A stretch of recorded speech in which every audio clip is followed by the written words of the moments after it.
Mute myself. Okay, cool. I think it's recording. Yes. Perfect.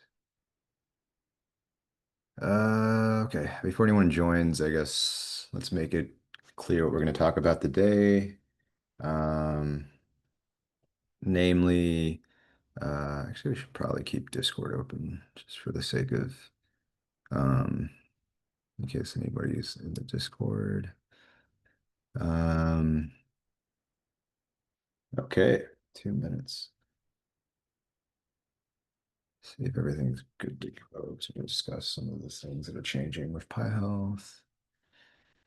So I guess for the viewers who are going to be watching this recording, we're going to be going over a lot of the incoming changes, things that we need to work with, things that need to basically happen, that we're planning uh, and just basically make PyHealth more usable and also more useful for people.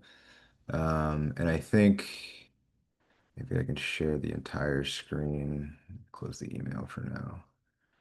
Um, We have a lot of exciting changes and things that I think will be really interesting for people who are really curious about this space. Um, let's, and then I think, okay, we can exit out of these, and we can go through some of the current existing challenges with using PyHealth. Um, let's see, I do want to make sure I check that we have all pull requests. Patients, VMS, basic sales queries. Uh, Interp metrics.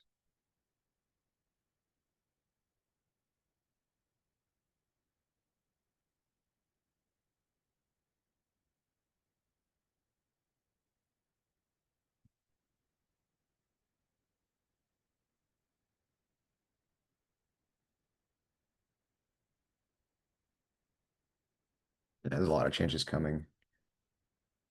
Okay, it is 12. Hopefully people are able to join. Hopefully this isn't too big of a deal.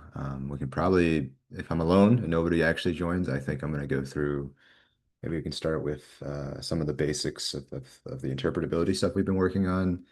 And then we can probably go into some of the memory management things that we're working on. So there's um, a lot of things that need to be changed in how we um, manage memory things. Hey, Trisha, what's up?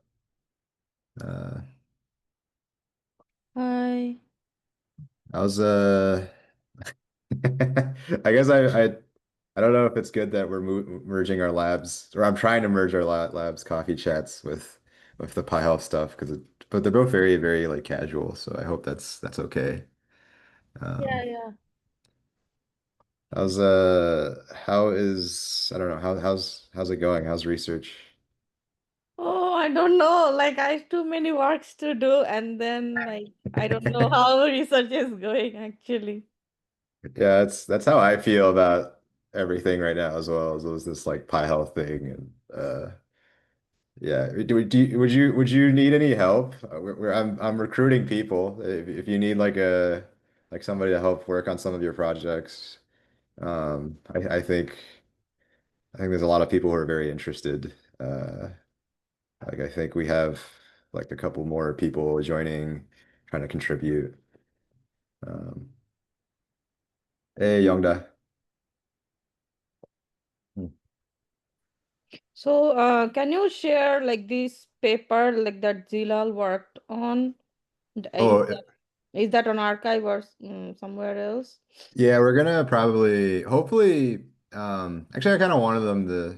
This definitely would have been a good point to have everybody publish to archive first, um, because I think that would be helpful to have like links here.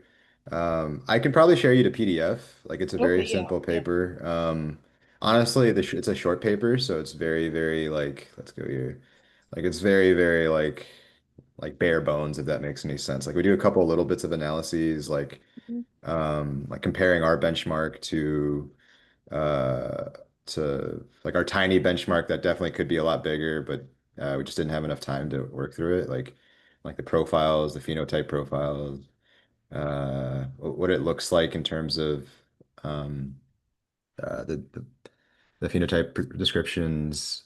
So like for example, you'll see like it's the rare diseases that an LLM can predict are pretty well documented, but like the ones that are, obviously much rarer and harder, those are quite difficult. Okay, Still. so this is the paper for differential diagnosis. Yeah, this is a short Okay. paper for differential Okay. diagnosis. Yeah, yeah. If you're talking about like mining, I don't know, then you'd go to like this paper. I have to update this. There's like a cleaner version of this, and we have a couple I've been working on this. Okay. Yeah, Can you send me like both, like links for both? yeah, yeah. Trisha. Yeah, or PDF or whatever. Yeah. Oh, yeah, okay. I can't. I can just download the PDF. Yeah. Um, yeah. Trisha. Yeah, sorry, Vipin, or sorry, Yangda. I will. I have a lot of PyHealth stuff to discuss as well, so hopefully. But I'm also happy just to make it really casual and like showcase some of the stuff we're doing. Yeah, yeah, no Okay. worries. Yeah, yeah, yeah.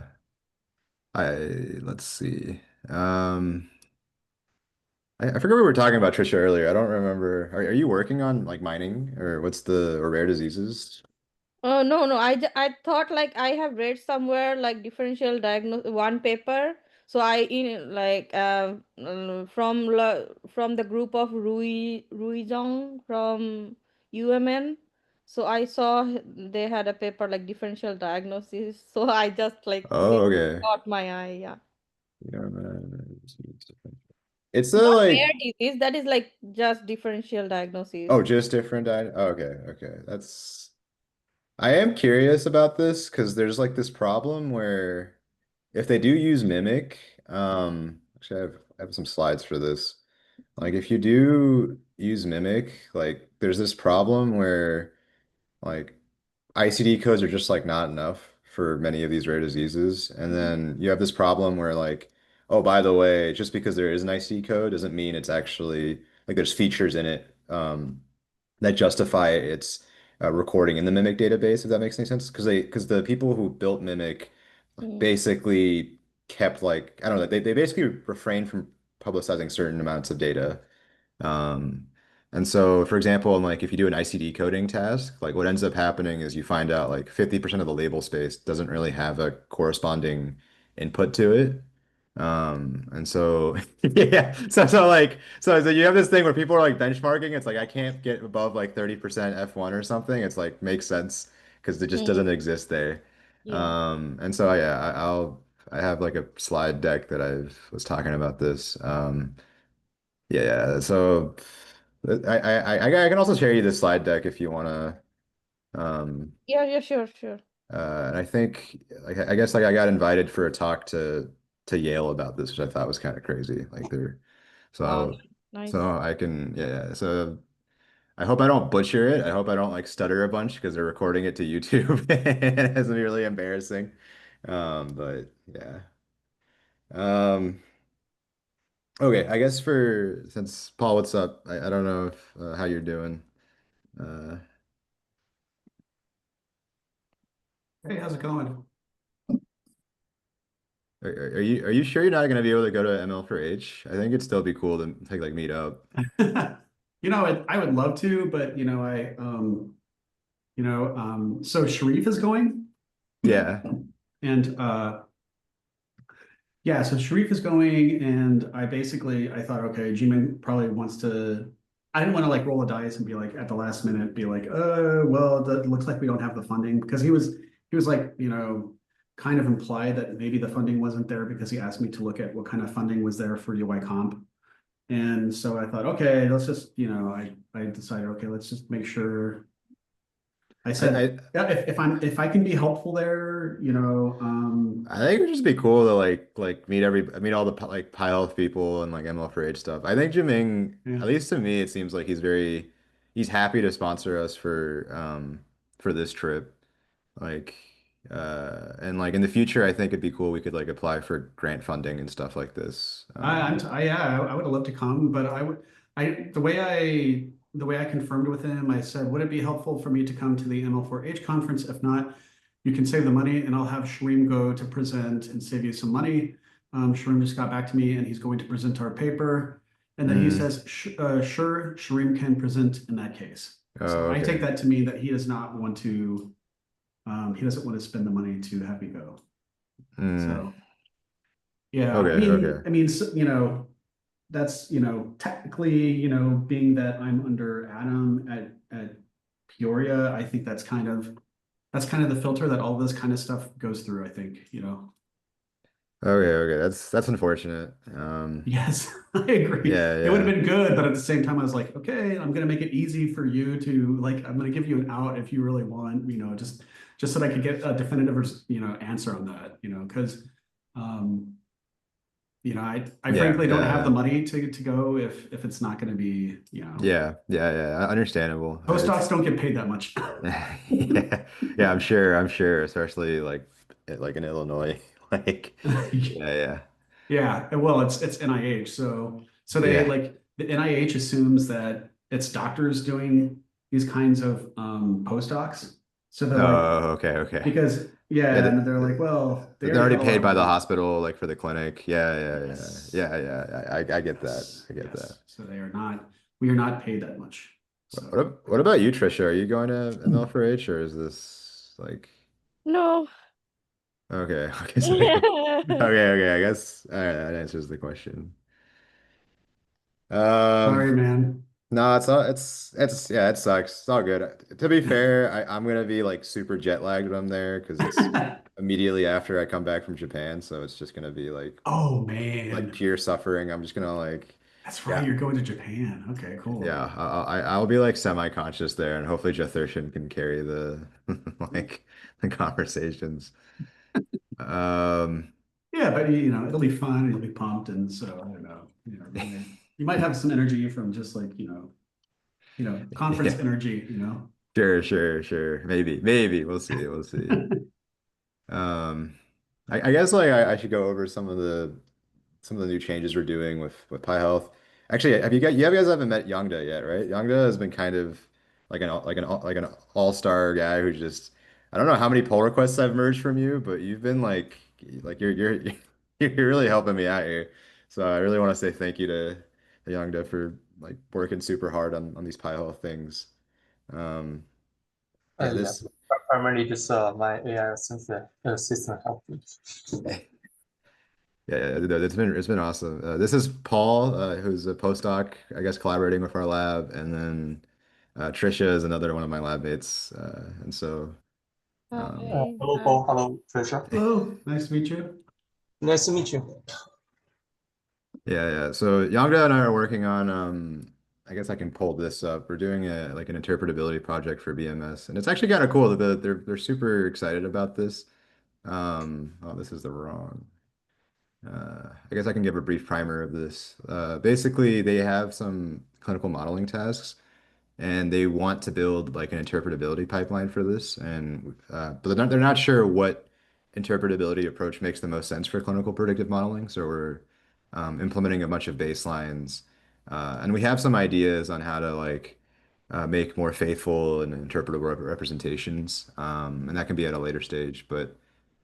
There's like it's kind of cool because there's like two things that are happening with PyHealth right now is like um, not only are we like I think we might have a really interesting research paper because this it definitely feels like this space is kind of underexplored. Like people just kind of assume the usual methods might work from the general domain, work well for the medical domain, and I think commonly that's just not the case. Like things just don't always generalize so I'm curious to see how this would like turn out.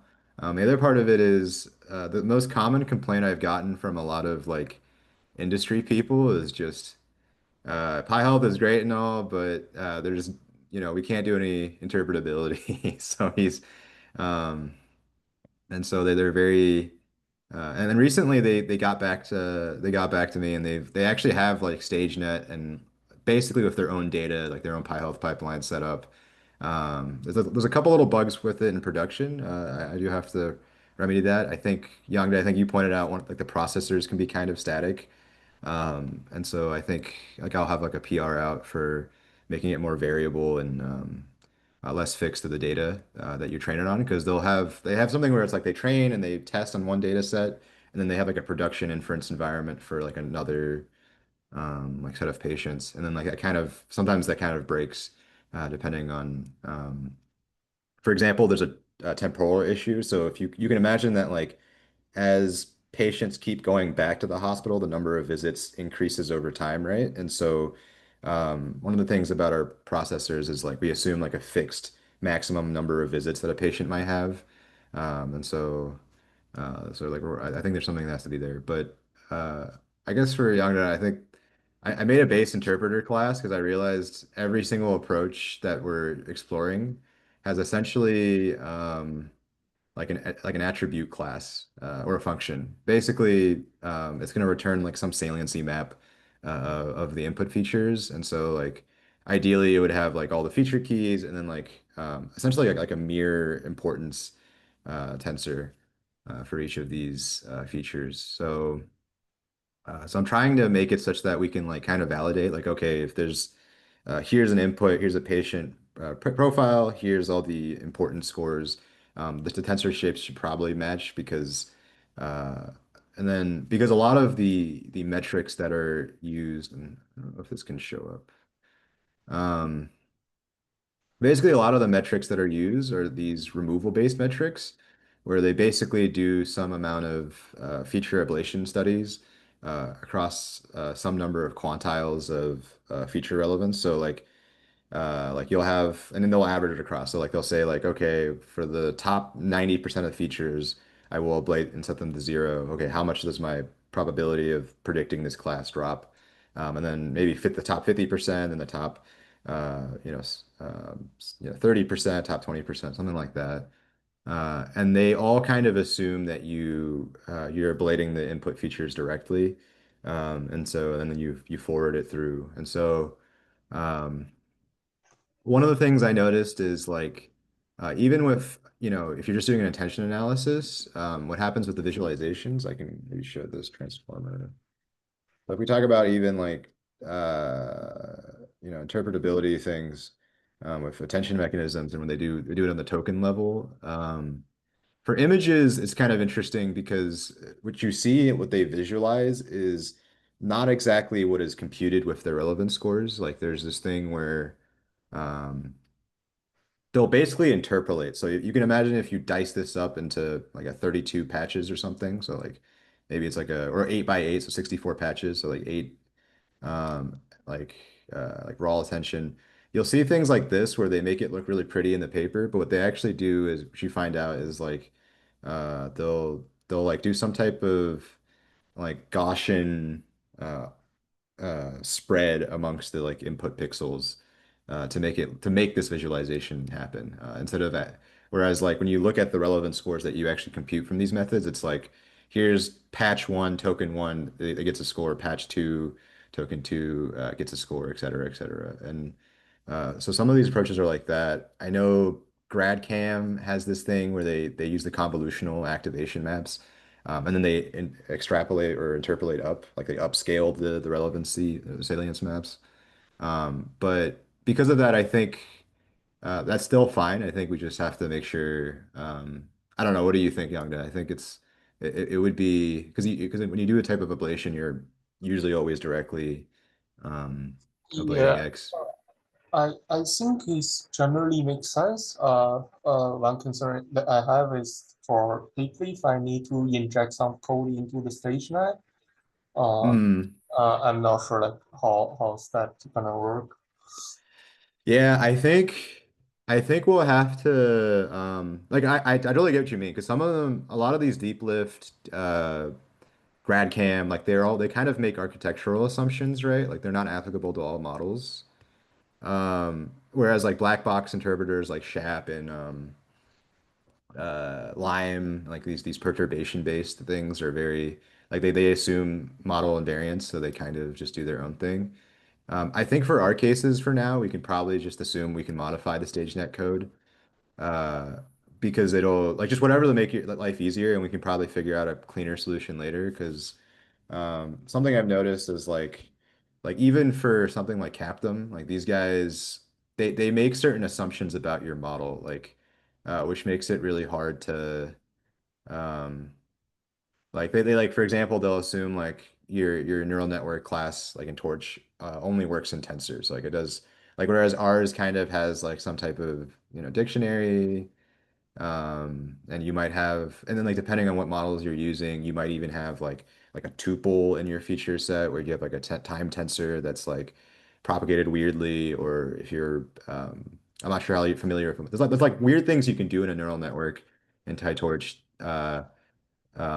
that just don't work with like these generic interpretability approaches. So I think it's okay if we build like a custom solution for now, especially because uh, like we can do that for the paper, and then we can always expand outwards if people are more interested.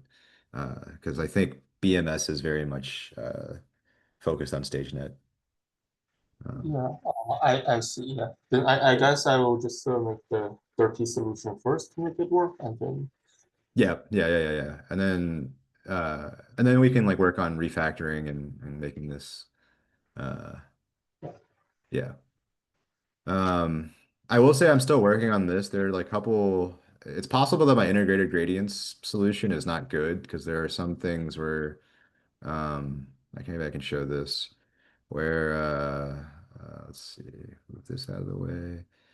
Yeah, where my metrics are completely backwards. So I need, I need to go debug why this might be why.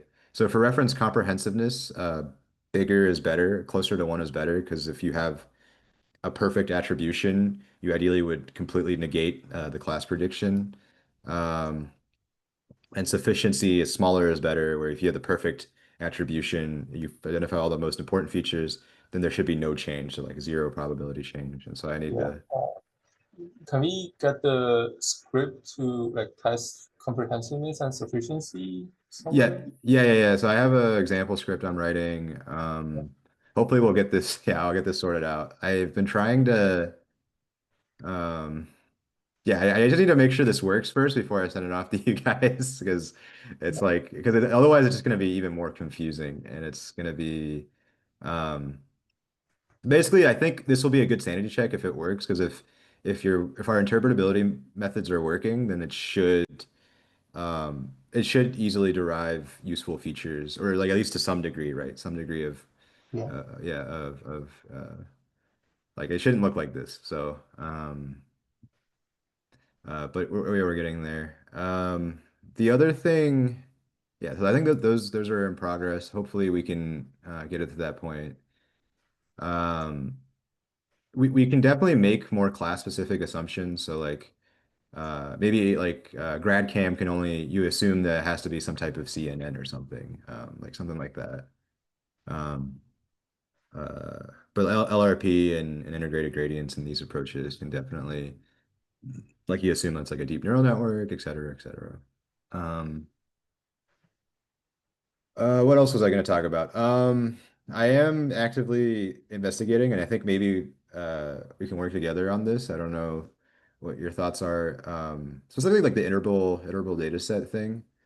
or Um, there's this thing where right now, like, yeah, it uses a lot of memory, and I think I've personally ran into that in one of my other projects that I'm working on, where I'm trying to build like a PyHealth MCP package.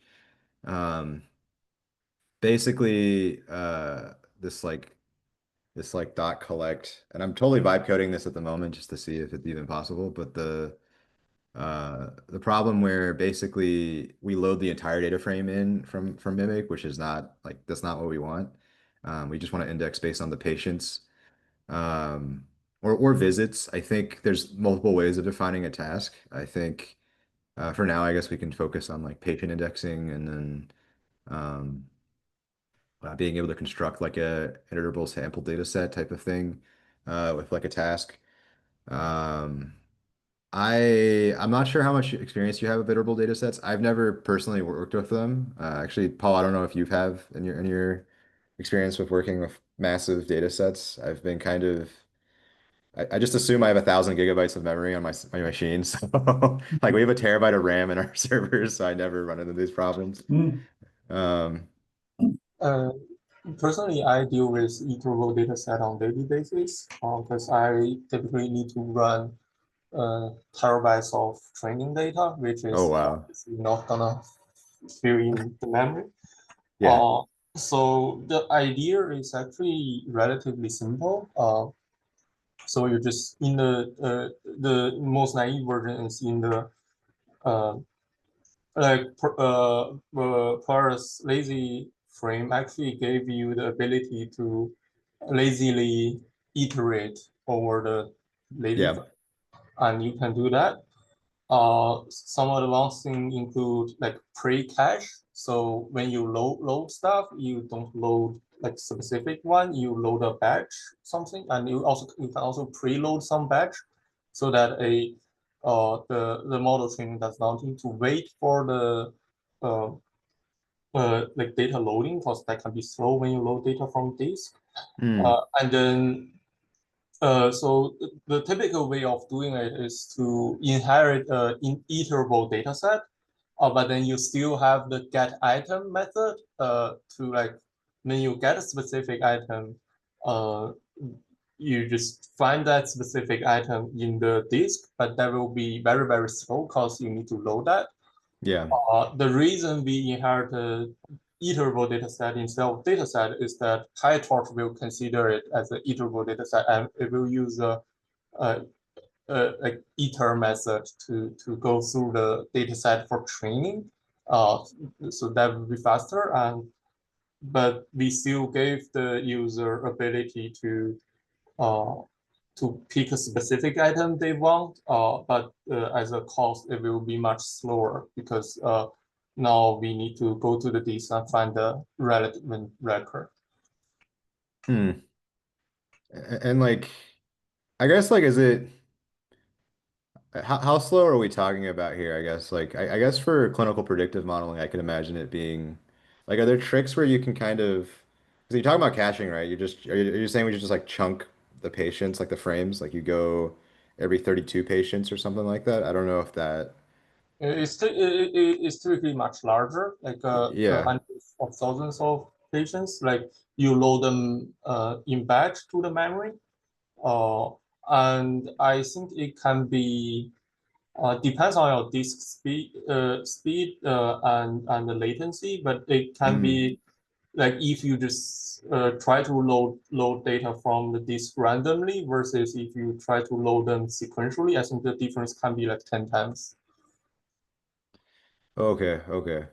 That, Yeah. that's that can be kind of okay. We'll see. I think we should. I don't know if you're willing to give your own. If you have time, actually, I think we should focus on the interpretability stuff first. But Yeah. like if you have some time later, I would love to work with somebody who's really experienced with this because I don't know what I'm doing in terms of Uh, yeah, yeah. So let me work on the interpretability first, but I can definitely help on this. okay, And another okay. thing is for caching. So I think there are two options. One would be the parquet, which is the most standard stuff, Yep, yep. from Spark. And there's another option called Delta. Uh, the benefit of Delta is basically a parquet with some metadata. Hmm. But it make it into a different format though.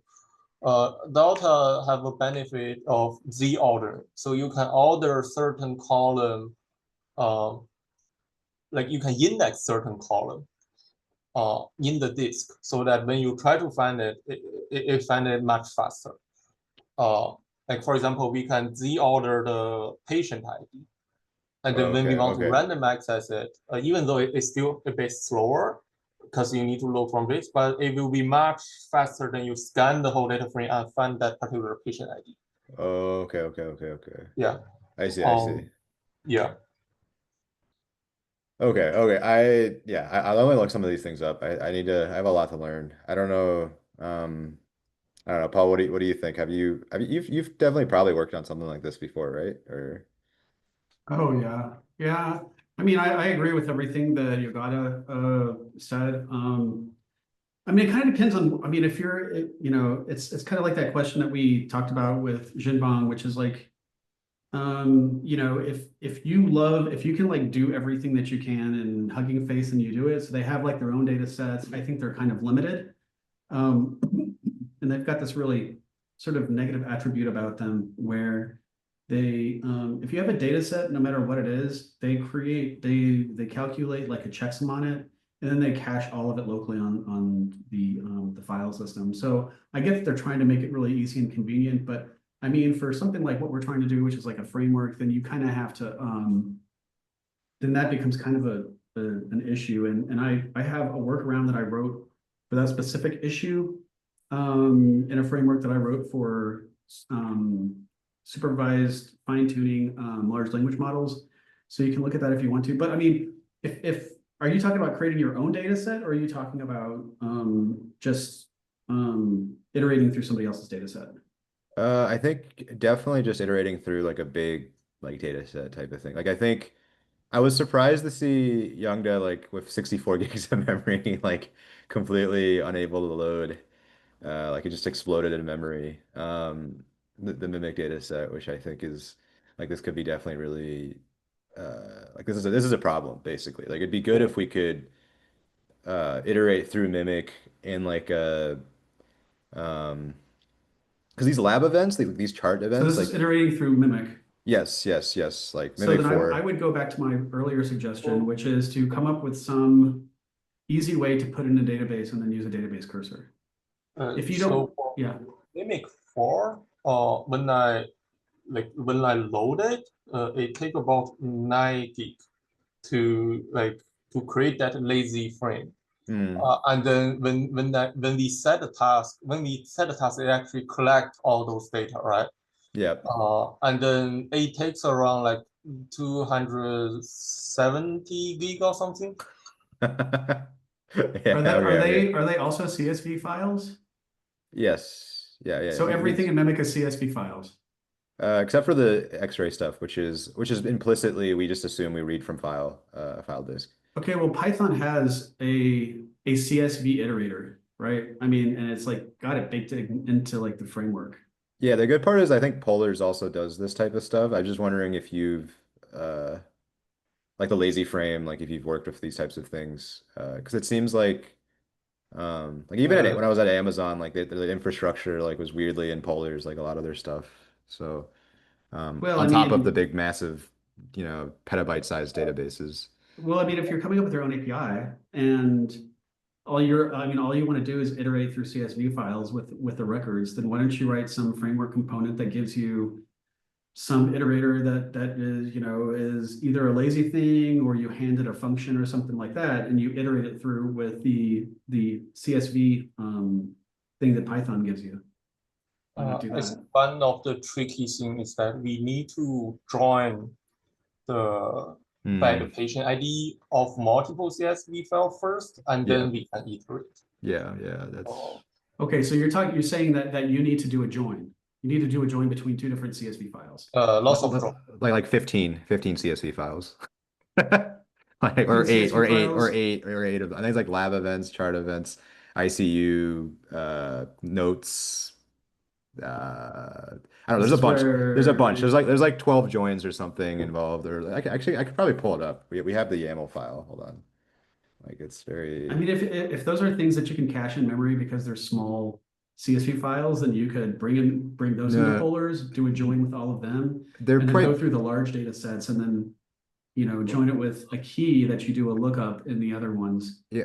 I think the hard part is this one right here. This lab events is massive. Like Yeah, it's the lab one is massive. Other ones are fine, I think. yeah. Like But you yeah. Go ahead. Sorry. if we are trying to develop like a data set or agnostic like framework, then I think we shouldn't make assumption on how big each data set is. Like ideally, we just always like do the drawing and then cache them into the disk, and then read Hmm. from the something like that.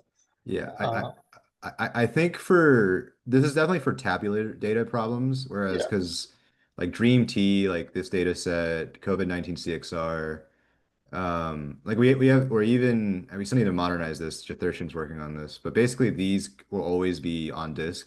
There's no way you're gonna load those in, um, all straight to memory. But Mimic is the big challenge here, I I think. mean, another thing that you could do is you could just write some code that so you'd have to write two different things, one for Mimic 3, one for Mimic 4, that goes through all of the CSV files and creates an SQLite database, which is SQLite is just a file. And then add all the indexes and do that and do a thing like where you look for it on the disk in some cache file and like user home.cache. And if that SQL file is there, then you use it. If not, then you create it for both these, for Mimic 3 and Mimic 4. And then you add all the indexes and everything that you need, and then just do an SQL join and iterate through that. So the first time you use it, you take the hit, and whatever you add a TQDM with the progress bar, yada, yada, saying indexing everything, hold on. You might be waiting 3 minutes, get some coffee. But then after that, then you don't have any of these problems, and you just come up with the SQL of whatever you want to do, index everything properly, and then do a join between all the tables. Because then everything becomes a real SQL table, all your CSV files. Hmm. Is that easy to do? I don't know, Youngda, Paul. I'm deferring to you guys. I guess Andrea and Naveen are here. You guys are all engineers, so. I I'd think say SQLite's solid from my experience. So I like that approach. One thought that I had though was, is that is there any place that actually already has databases set up with the mimic data in it that we could reference instead of having to always locally download and make stuff in memory? I the think. SQLite should Just be a very easy to like that approach should be very easy to set up. But I think like for training, the drawing query could be a bit slow because Hmm. like especially for a very capable machine that have lots of like GPU power, Hmm. the I/O might be bottleneck. Okay. Okay. Because like for a capable GPU machine, we are expecting like hundreds of items per second. Yeah. Uh, Yeah. yeah. Well, I mean, to me, that's a different problem because, I mean, whatever you're going to do in terms of machine learning, you're going to have to vectorize the data in whatever's the most, appropriate way for your model that's necessary. So to me, that's like a step that happens before. So like, for instance, if you want, say, expert embeddings from all the text, you're going to have to calculate all of those things a priori, and then you could just pickle them and then float the tensors from the pickle file over to the GPU, right? Yeah, that makes sense. In I terms of guess. the Mimic 3, I already have a GitHub repository that does it for you, that creates it. I'll put that in the chat. I guess. What's the suppose I just I'm not ready to go to SQLite just yet. We already have polars as a backend. Yongda, you were saying that like one of the easiest solutions quite literally is just, I was thinking of just having like a streaming mode. Like that was what I got out of the. Uh, I think regardless what we do, we should always cache after the drawing and before the load. Like right now, what we are doing is we join and then we collect. So when we collect, the data consumption is extremely large because it's not only need to hold all those data, it also need to reserve the space for those drawing and filter and whatever operation. So that's like that take memory. So Hmm. the first step I think is to just before we do that like global collect whatever, we first cache them somewhere in the disk and then uh uh, and then we load that and then we can just the drawing is doable on lazy frame and uh, the streaming engine or the lazy engine from Paras should be pretty good at it. Let me After the drawing, sorry. after. Oh, okay. Okay. So wait, let me get let me just actually maybe I can make a new document for this. I'm wondering, find a good place to. I just want to brainstorm this out and like have this documented somewhere so we have later reference because also I guess Andrea, Naveen, this is Paul and Trisha. These are people in my lab. Probably should have introduced you guys earlier. Hey, Paul. Nice to meet you all. Hello, nice to meet you all. Again, I'm new as well. I just recently graduated student, so trying to get my hands dirty with PyHealth. So I'm the newbie here. Yeah, you're definitely in the like a super. I don't know. This is definitely gonna get dirtier. So, so I don't think any. Yeah, let me send Yeah, I this. think I joined just few minutes before. So are we talking about like the pre-processing part of how to efficiently load or Yeah, right now build PyHealth the data set? is yeah, we're very memory inefficient with PyHealth at the moment, and thanks, Yeah. Yangda. I don't know if you want to like treat this like as a whiteboard, Yangda. I think this would be very helpful to type this down so I can keep it for reference later. Brainstorming PyHealth memory issues. Yeah, so basically current approach. Mm. Yeah, we basically I can't remember if we like join and then we collect, right? It was like something like this and loads literally all the tables at once before task processing. Yeah. John, would you mind, if you don't mind, can you blow up a little bit, like a zoom in a little bit? Oh yes. Okay.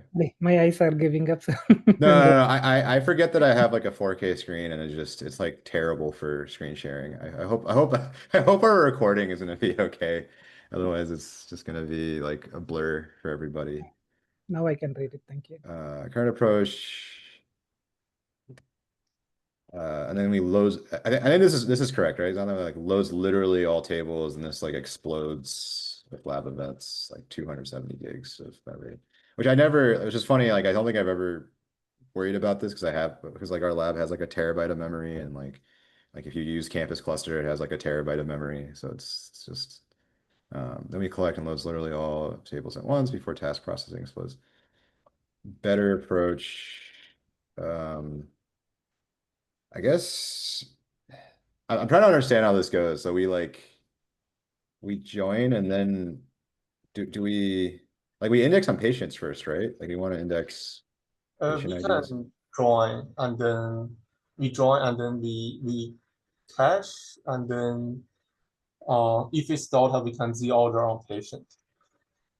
Okay, Z order patients. So, how do you spell the file format? It's like dot.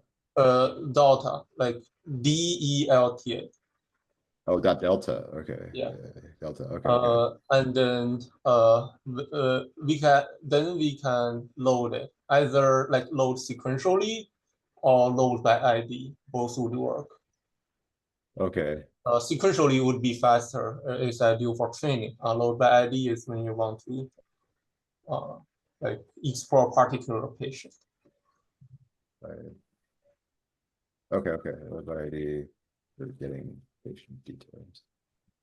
And then it basically goes like we have like an iterable data set, right? That like points Yeah. to the cache.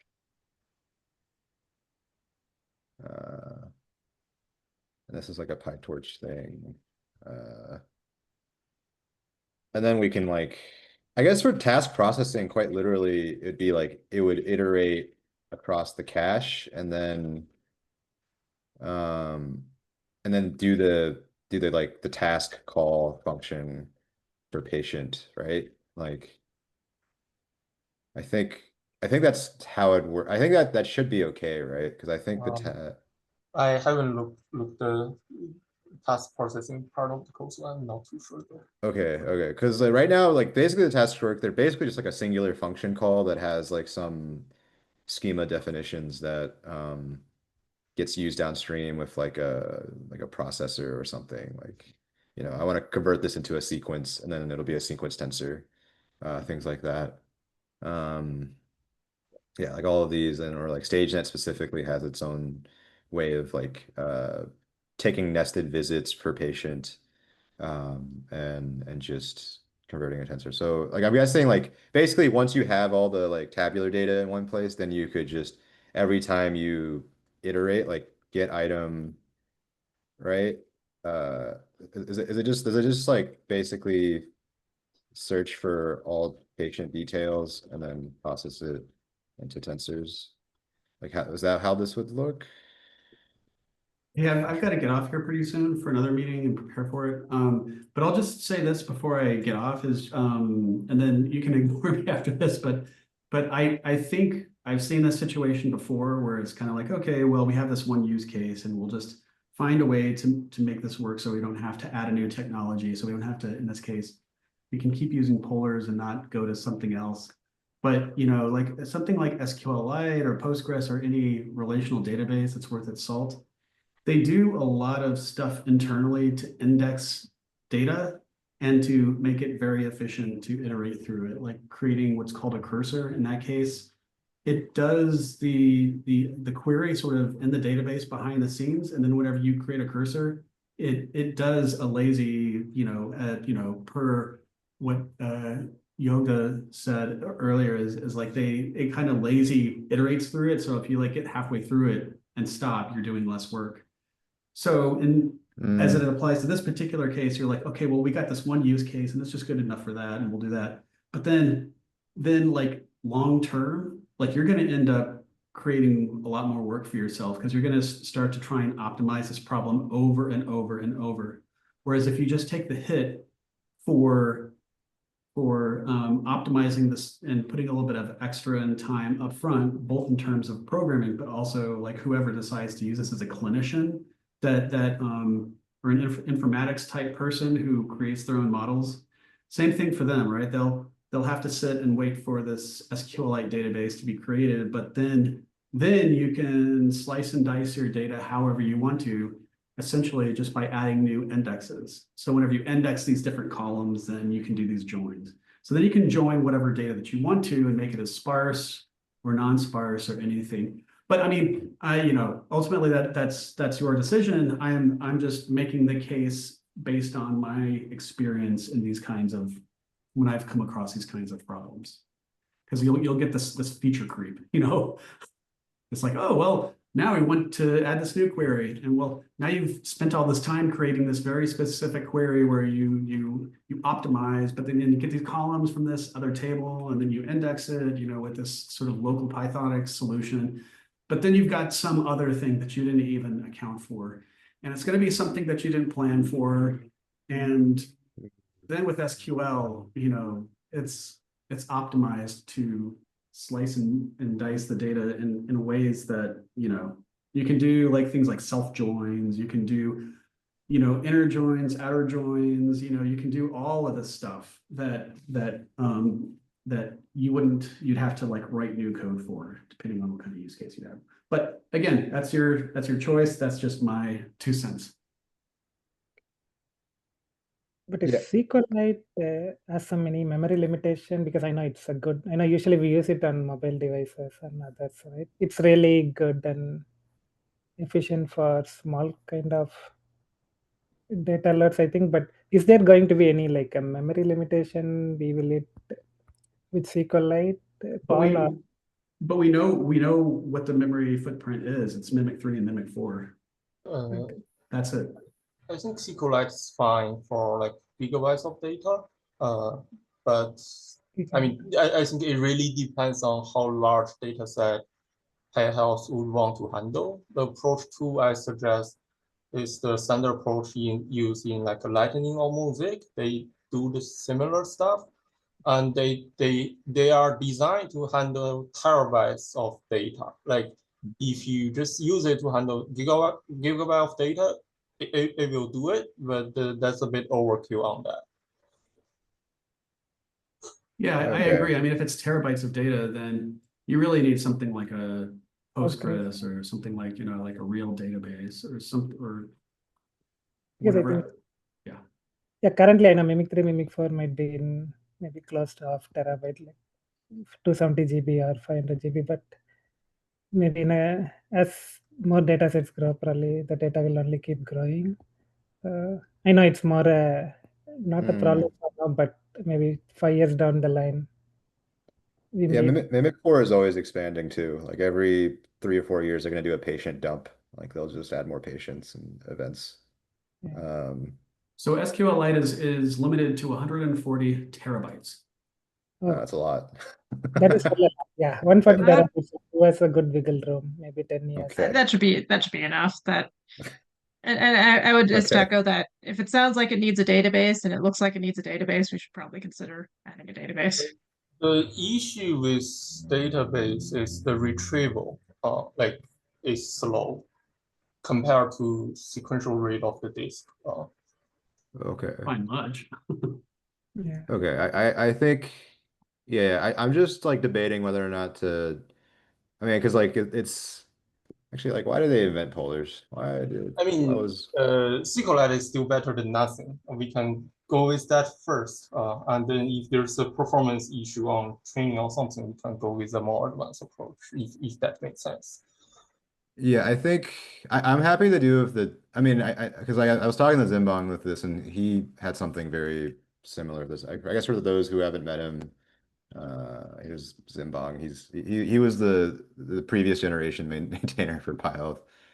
He's unfortunately at Meta now, and so he no longer has time. But Uh, um, and in particular for F, I'm curious, do we need to, like for task call, in general, do we need to retrieve a particular patient ID every time, or is it fine if we just like cluster partition and then we like so for example, when we train, we get a random partition, like random patient each time. Because if random patient we each time. need to get the patient ID every time, then approach two doesn't make any speeding uh, better than approach three because you're still accessing randomly to disk that require the ask for patient ID. Okay, the way it's currently designed. Okay, so for let me like I guess I can go through some of these things. Like some um for Mimic specifically, yes. Like a lot of all the any task anybody does in Mimic is going to be with respect to the patient ID. And I think, Yeah, I understand like they need to join that patient ID, but does yeah. it matter? Like Oh, does the the patient order, like ID, the order specifically. does the order matter when we train them? If not, then we can Oh, just okay. like read sequentially if we prepare our cache carefully. Then no. Then I don't think it matters about the order. You're gonna people will shuffle the patients anyways, right? Or they might split it based off of conditions. That would be like an extreme case. Um, I think, yeah, yeah. Like I think, like so that's a fair point. I think it would be like, but if you're telling me it doesn't matter which way we go, then like it seems like approach two is very like it should be straightforward. I don't know if SQLite is as easy. I guess you guys have. Uh, I'm not sure. It seems that the SQLite have some information already. I personally never work with SQLite, given how much data I work on daily basis. SQLite won't handle this. Uh, but I would say if we always prefer to like get by patient ID, then I don't think there's much performance difference between the method 2 and method 3. Okay. Okay.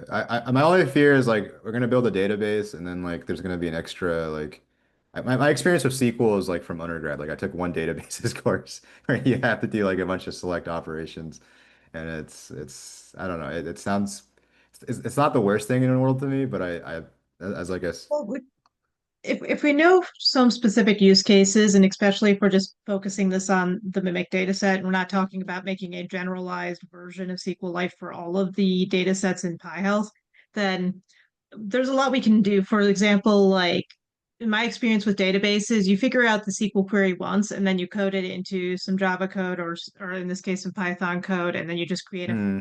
call the SQL query, and then we can just make a bunch of wrappers on the SQL queries of, hey, you want to call a particular patient, you set it in and all of that. And it's very easy to do that. So I think it'll be a little bit more overhead on our side to make those tools available, but they're not hard tools to make in my experience. So the hardest part's going to be setting up the database. And then if we're talking about something that loads and creates a database locally, I'll have to look at how because I'm currently working on a project that does actually do SQLite, and it does create the databases every Mm, time you run it. And so I definitely have at least a theory access to code that does that. It's just not a part of the system I've worked on directly. okay. But it seems to work very slick. Now in our use case, it's a much smaller, the data itself it's streaming. So the data is getting streamed elsewhere. So it's not necessarily collecting locally on the SQLite databases, but from a performance perspective, and my impression of it is that it works just fine. So that's why I would lean towards that versus like I've worked on like Oracle databases before. I've and to a fair significant amount and that sort of thing. And that would be a case of let's go and host a server, put Mimic on that server, and then create APIs that actually just query that. But that's probably above and beyond what we want to do or have the resources to do. That's why I was wondering if someone had already done it.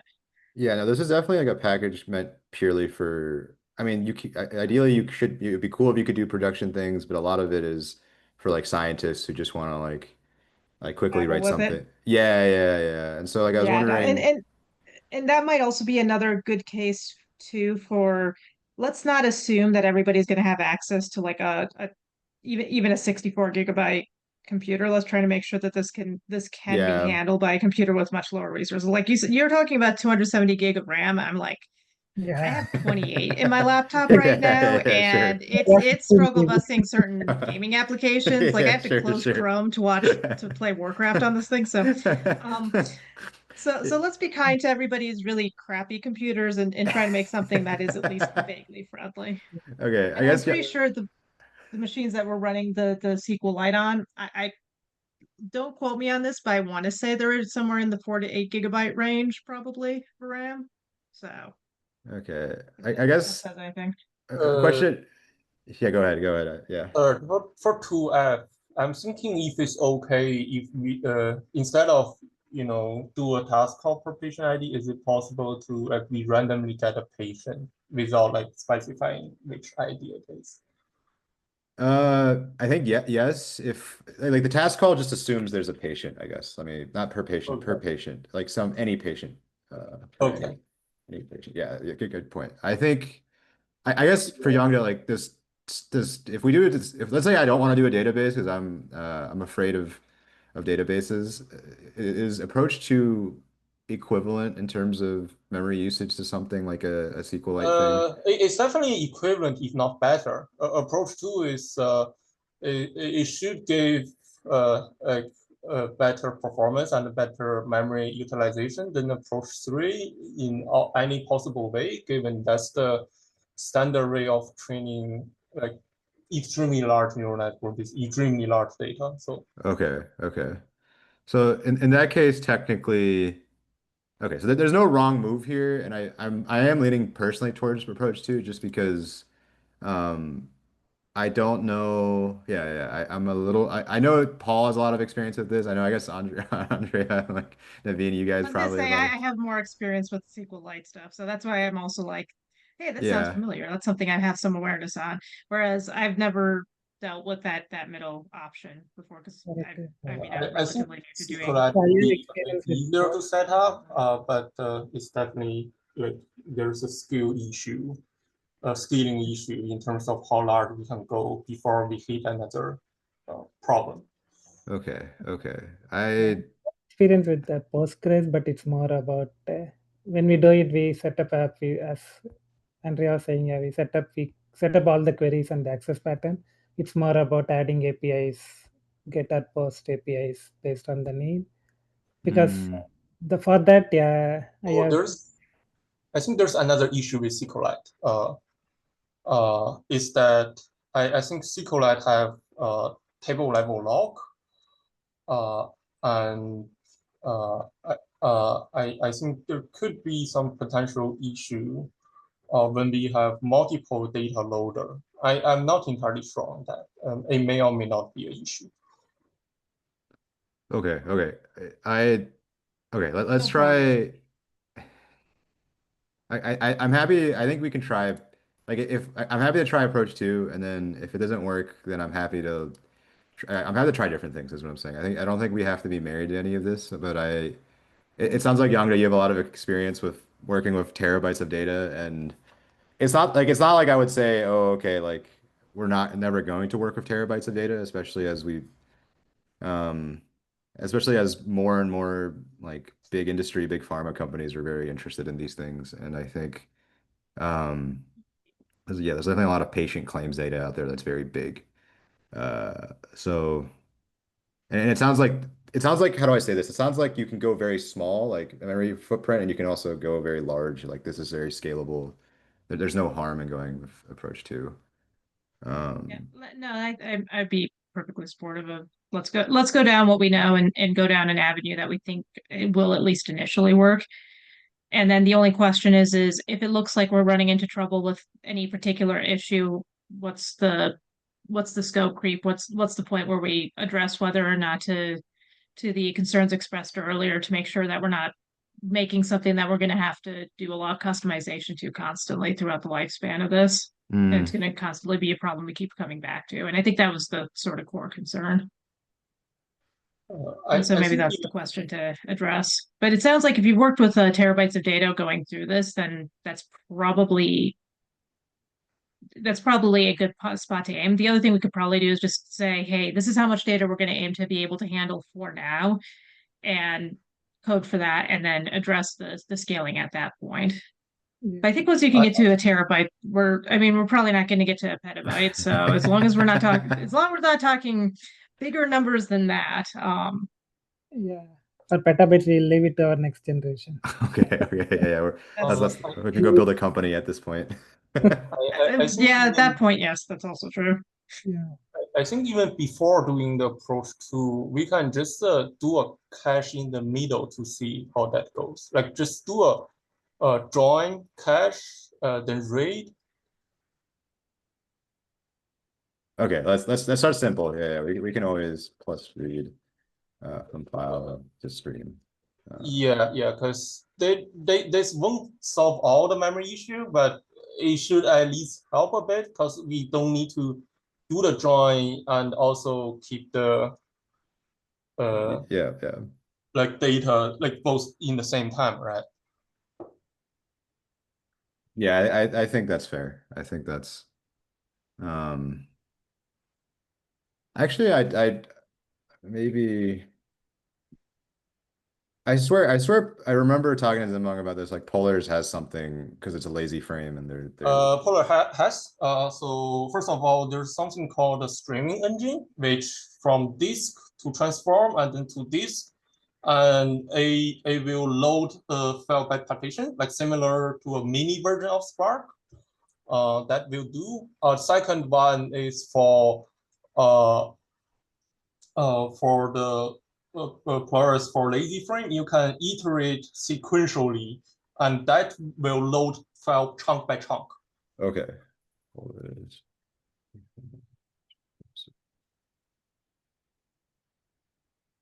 Yeah, okay. Yeah, but none of them support random access. So I mean, they sort of support it, but it will be extremely slow.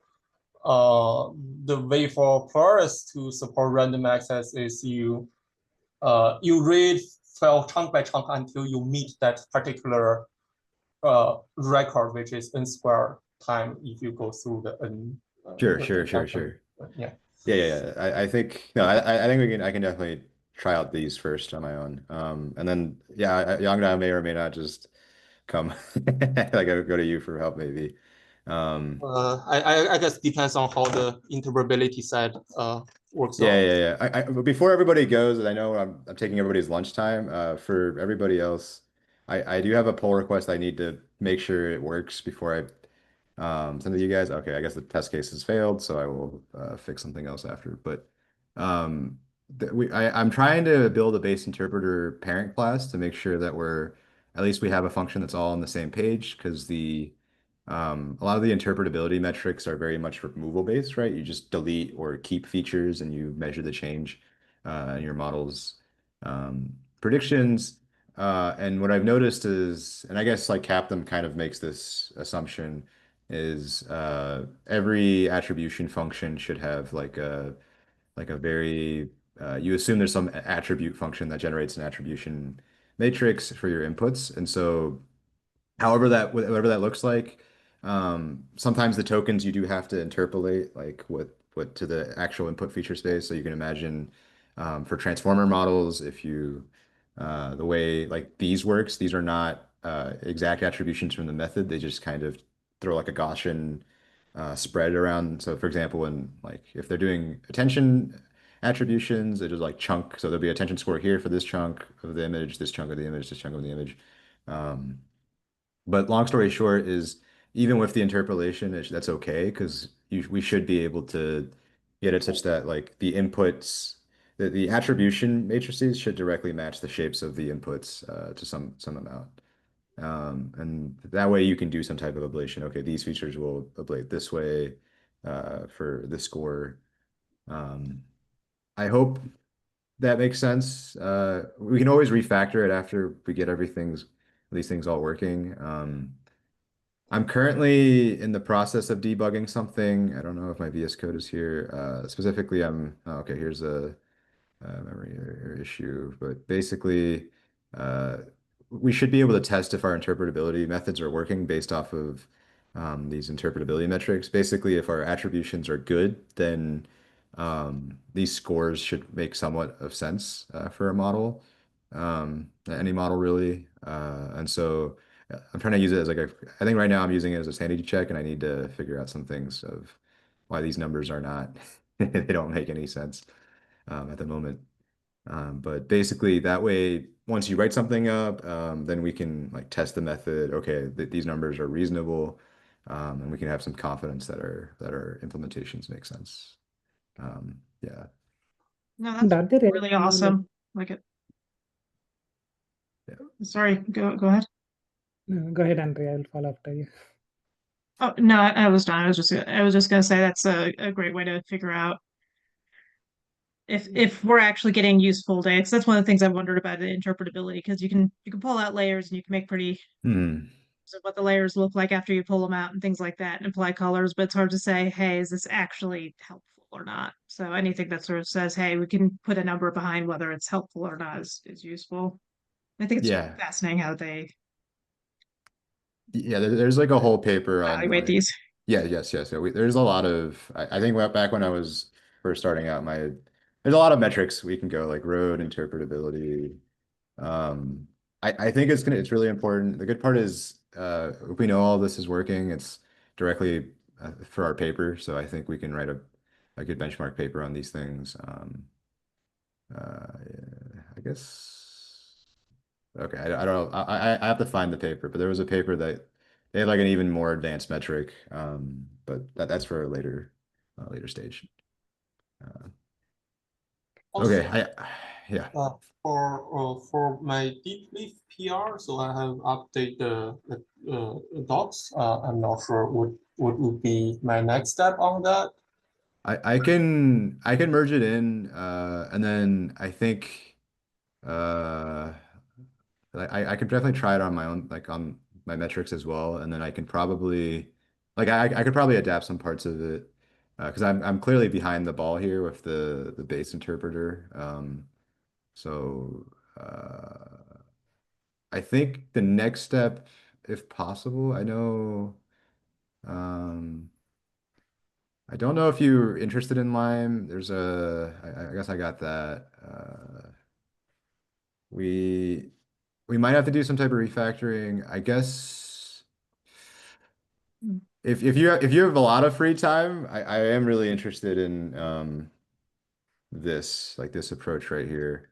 Okay. This is for like NLP, obviously. Like this guy I met at a conference, and he's very much working on like medical coding specifically. But the way I think actually a lot of the NLP interpretability stuff is actually still directly applicable to actually any other model. It's just they do NLP because it's the popular thing to do right now with LLMs and things like that.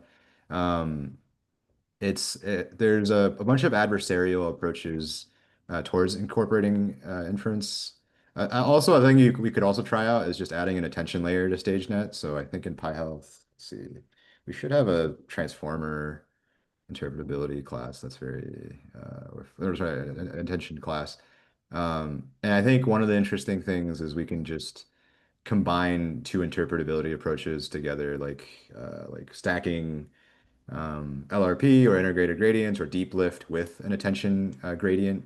So you would take and I think that's like, in my opinion, still decently novel enough for our paper, where you take like an attention attribution, stack it with a deep lift, right? And then like adding, you can have like attention stage net or something. Because stage net actually is just a specialized RNN. So you can imagine like after you pass it through the stage net layer, you can pass it to like multi-head attention. Yeah, attention. Yeah. I see. Let me read those paper first, and then to see which one I'm more comfortable to work on. Yeah. Let me know. I'm happy to advise on these things. A lot of this is just, to me, it's a lot of just embedding and architectural changes. But yeah. Sorry, I interrupted, Andrea. You guys have any other questions? I'm happy to. I just wanted to make sure I understand. That's that adversarial learning for interpretability paper that you have linked there. Yes, yeah. And then there's different attention approaches to interpretability. Yeah. Yeah, I've got some time Monday and Tuesday next week. I'm hoping I'll be able to get another pull request out for you all. I've been taking a few pokes at the LRP, so hopefully I'll have something for you on that. Yeah, it's all good. It's all good. I will I need to get these metrics like definitely for you guys, because this is like otherwise it's hard to That'll be validate. super useful. Yeah, Yeah. no, it's Yeah. you can make it's easy to make it look like it's doing something. It's hard to say that's actually doing something. But isn't that just AI in a nutshell? Yeah. Well, I don't want to say that, but yeah, it's just a bunch of people poking things with sticks and like writing fancy research papers where they kind of manipulate you into believing you've learned something. I like to look at a lot of this as dumping a bunch of things in a cauldron, then taking a big stir rod and spitting it out, and then looking for interesting information. That's actually a common like talking point. But anyways, yeah. We will. I mean, but I think the cool part is, yeah, I think we'll have an interesting paper about this. And I think, yeah. I like to think that at least building software that scales and people can reuse is more important than the ML stuff itself, because it's like things that work in your paper and your demo doesn't really work in like other people's stuff. So anyways, yeah, I'm rambling. I know it's getting late. I know you guys are at lunch, so I should let you guys go. And before you go, regarding the shape, right? Shape or shape, however I pronounce it. Yeah, I know there are. I'm reading through the paper and just getting used to that. I see there are like a many cover. Yeah, it's basically a correlation theory it's using, right? And I know there is like a basic, like a brute force method where they take one feature and try to compare Oh, all other features. I know that is more like a very, I think it's a yeah. class Shapley value they say, but kernel Shap is more approximation, right? Yes, Compare. they learn a surrogate model to try to better predict the feature importances based off of the way they perturb and Yeah, get model reactions. Yeah, yes. correct. And currently because I said that kind of the basic Shapley value thing, right? That is like they say if there is less than 15 feature that gives the exact accuracy because it's an exact method versus the kernel Shap which does like a kernel weighting and it's more an approximation method. It doesn't do for every possible combination. Instead, it just tries to take a subset using some kernel weighting and doing. So currently, I tried to do those two methods. I'm trying to choose between if it's a small set of features, we could do the I, classic Shapley one, and if it's more than that 15 features, we can do this kernel shape, which is like the default one. Oh, Kind okay. Yeah, are you asking if we should have like a separate mode for users to customize? Correct, yeah. To choose Yeah. between not only separate, yeah, we can pass it as a parameter by default. We can have, Hmm. yeah, if your data set is having like a less than 15 features. I don't know if that is common in PyHealth datasets, but if it is a smaller, I mean, not only PyHealth, that if you want to use it for any Yeah, other, yeah, yep, if it's a yeah. smaller set of feature and if they want to use this interpretability, we can have the option for the user to say, okay, pass this, so we will do a more exact uh, accuracy prediction, explainability Yes. versus Yeah. approximation. Yeah, I think that's a good idea. I think it's good to give freedom of depending on the context. Because I do one of my complaints with SHAP, of course they made the kernel SHAP paper in response to like reviewers being like, oh, this takes forever to run. Yeah, Yeah, no, yeah, yeah, go for it. yeah, because yeah, it's like saying order of 2 power n versus order of. Yeah, yeah, yeah, yeah, yeah, yeah, If you have yeah. 100 features, just imagine you'll just keep sitting there forever. Yeah, yeah, yes. And yeah, Um, one last question before. So, what, yeah, within PyHealth and the Mimic for, so what is the approximate number of features we usually see? Oh, that varies by paper. Actually, one of the original reasons why PyHealth was refactored, I think I'm happy nobody got to see the old PyHealth because it was really bad. If we go to like Mimic 4, one of the key challenges was there's an increasingly larger number of papers where like you could see like dozens to hundreds of features being embedded in models, whether it's like even like just large ones like see it like X-ray images, right, or clinical notes. Because there's this whole new like vision language model, signal model, like multimodal space that's coming up. And so yeah, if you're gonna consider a SHAP, like I think kernel, like if you just only want to implement kernel SHAP, because that's easier, it takes less time. Definitely like do what you think is more scalable because um the problem statement is only getting more complex from what I've noticed. And for our purposes, of course, we're just working with like a really baby case. Like we're working with, let's look at the StageNet task. Let's mortality for StageNet. Like this is very small in comparison. Maybe I don't know how many lab features there are, like 4 times. Like there's like 10 lab categories here. And then there's like ICD codes for our StageNet like baby scenario for the BMS folks, but we could totally have like uh, I don't know what's a bigger one. This one's definitely small. I think smaller. I'd have to get back to you on like exactly how big this No, that's goes, fine, yeah. but yeah, but they can get really big. It can get really big. Myself, that way I get more familiar because I'm reading all these, getting used to this for the first time. So yeah, it will be a good learning for me. So yeah, I will try Yeah. to. Yeah, I just want to know if you remember off the top of the head, but don't bother.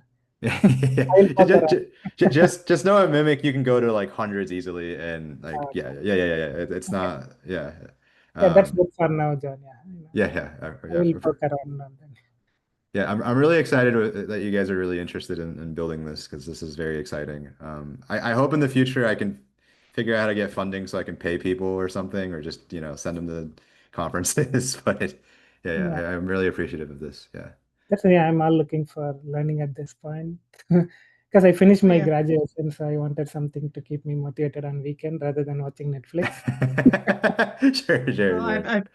I feel you, I mean, because that's exactly the situation I'm in too. I'm like, oh, now my weekends are all free, and then that was good for like 3 weekends, and I'm like, I feel unproductive. I should do something. Yes, I feel guilty that why am I watching some web series rather than doing something useful and making some difference. Yeah. Exactly, and I'm also trying to figure out, now that I finished the master's, what do I do with it? Like, If you okay, guys keep working with us, I think my advisor is happy to recruit more PhD students. I don't know if I recommend it, but there's other avenues. Like there's things yeah, I can always talk more. We have a lot of collaborators, so if people are yeah, if you guys ever I want to may be jump interested in, ship. but yeah, first let me get through this initial round Yeah, and yeah, just, let's sure. let me learn what this is going to turn into first, and we'll go from there. Yeah, I can't answer that question, so I'm happy. Hey, I'm still holding out to see what happens with AI in like 6 months because I'm like, there's something going to happen here because now everybody's vibe coding all over the place, and I can tell you in industry people are vibe coding all over the place too. So it's like now, how does this evolve? What's the next stage? I hope personally, I hope it means we can make healthcare better, but I don't know. Well, if Like you're I said, talking about that, that's where I get my husband involved, and he has sure, sure. that's a long. We don't have time for that Yeah, rant. yeah, That's yeah, yeah. Well, just let's try to fix one issue in healthcare though. We that I can think we can maybe take a stab at. Yeah, that's also yeah something that's obviously in the background because I know with all the LLMs that's coming up, right? I know coding agent is really by far picking along Aravala. But I know even with all this, right? But with the PyHealth or the Medicare data sets, right? I think the healthcare data sets, it's all tabular data, right? Is LLMs good at those tabular data? Because I know those are all good at the tokens, which is all NLP and text, right? Yes, I think I can always we can always go more into this, but there's a lot of I think there's like instruction tuning LLMs to understand EHR. I think Zimbong published this. There's a lot of works out there where we're trying to figure out how to like interface with tabular data with like LLMs and especially about like how do you have an agent that works with this type of stuff. And I can always I'm happy to show more in the in the future for how this aren't you guys at lunch or something? Yeah. I probably do need to jump off. I've only booked an hour where I'm technically out of office for a personal appointment that might have something to do with Okay, yeah, that I haven't specified. yeah. I'm happy like in a future time or Yeah. or maybe I can do like a paper deep dive for you guys at some point, like talking about these This things. yeah, this There's a is lot of work. fantastic. Yeah. Yeah, that would be good because it's hard to keep up with what's happening on on the LLM space. It's yeah, I just want to see how can I get relevant with that as well. Yeah. I think I'm happy to do so. All right. Well, it's 1:20. I think I'm happy to end this here. So thanks for coming, guys. Thanks for coming. Thanks, John. Appreciate Yeah. it. Thank you. Yeah, Yeah. Take care, everybody. All right. thank you. Bye-bye.